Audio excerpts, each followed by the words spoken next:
Welcome back to the Shepherd's Heart. This is the good juice. we were just talking off camera. I said, no, you can't talk about that now. You're going to use up all the good juice before the camera gets turned on.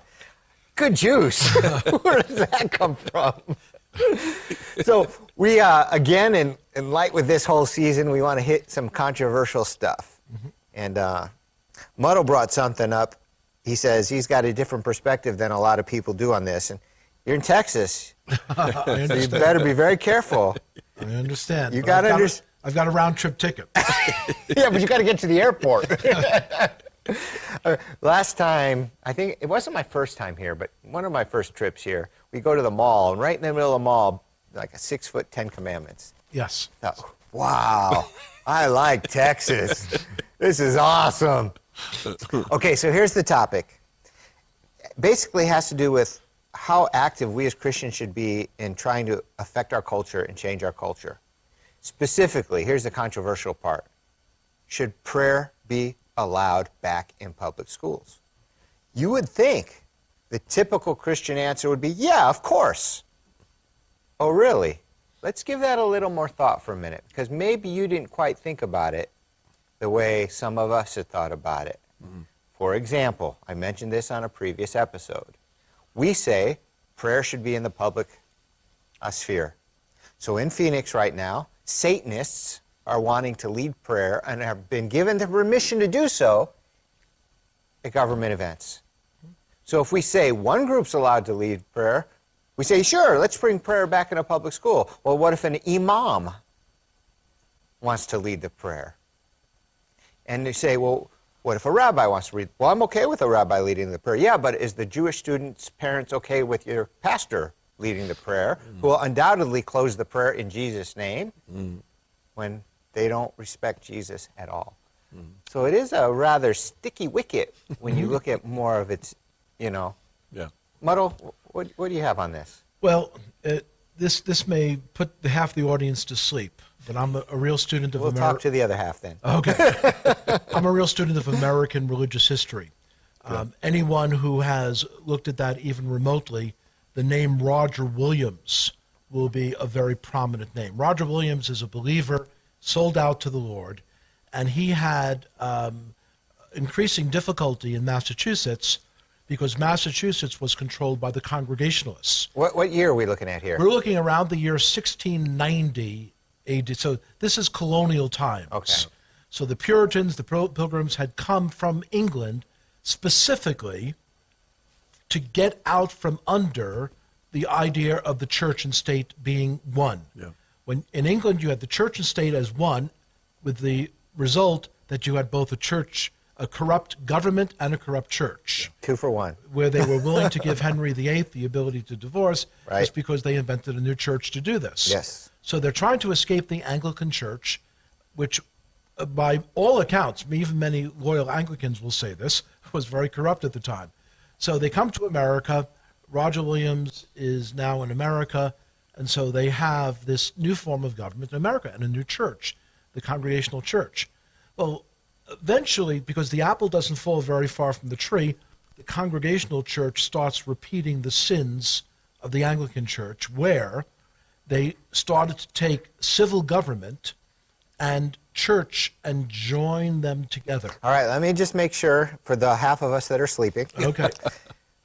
We've got people leaving Europe, England, yes, coming to America for religious freedoms purposes, right, and to escape a government-controlled religion. Yes, and all over Europe, the problems of having government and religion as one entity were rife. All over Europe, you had abuses. So they come to America at great peril. Also, there was many opportunities here, obviously. And the idea was that they would leave all of that European nonsense behind. But they, within one generation, in an effort for some people to grab hold of power, they once again start to merge church and state. And within a generation of time, the Congregational Church had become so onerous, so overbearing, that people who had a different issue, a different view on certain things were being persecuted, were being jailed. If you had a different doctrinal view, you were being jailed by the Congregational Church. So this fellow named Roger Williams talks to some people in power, and he says, I'm going to go into the wilderness, this area known as Rhode Island. And we're going to start a charter just for this area with genuine, full religious liberty. All the people who are persecuted in Massachusetts and Connecticut, like the Quakers, like the Pedo Baptists, all these groups can find sanctuary. This is what Roger Williams did. We're starting our own state. We're starting our own state. You know, we've got this wilderness area, and we're going to start our own state. We'll have true religious freedom. As a result, for many years, Providence and the other cities in Rhode Island enjoyed true religious freedom. It was a sanctuary, yes, for evangelical Protestants, but for Catholics, for Quakers, and for Jews. The oldest synagogue building still standing in America is in Rhode Island. So they intentionally included Jewish people in their idea of freedom of religion? Absolutely. Now, that's news to me. And a few years after the American Revolution, General George Washington sails to Newport, Rhode Island, and one of the groups that greets him is the synagogue in Newport. And that's when Washington makes his famous speech with, malice toward none, and that's actually later was incorporated by Lincoln. But Lincoln took the words of Washington, and Washington was basically saying there's going to be religious freedom for all.